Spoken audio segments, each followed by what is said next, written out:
Лавлах мэдээллүүд нь цаашид гүйлгээ тайлан шүүн гаргахад ашиглагдах болно. Мэдээлэл нэмэхдээ лавлах мэдээллүүд. Нэмэх тэмдэг даран гарч ирэх шинэ мөрөнд мэдээллээ бүрэн оруулж зөв тэмдэглэхийг дарж хадгална. Гүйлгээний ангилал нь тайлан шүүхэд ашиглагдана. Гүйлгээ хийхдээ тохирох гүйлгээний ангилал сонгоно. Харилцагчийн ангилал нь харилцагчийн мэдээлэл бүртгэхэд ашиглагдана.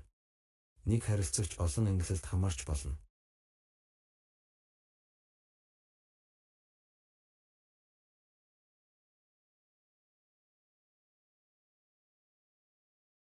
Төлөх нөхцөл. Байгууллагадаа мөрдөгдөж буй хоногийг оруулна. Гүйлгээнд төлөх нөхцөл сонгосноор авлага өгүүлгийн насжилтын тайлан гаргахад ашиглагдана. Аймаг нийслэлийг апдейт хийхэд Монгол улсын нийт аймаг нийслэл сум дүүрэг татагдана.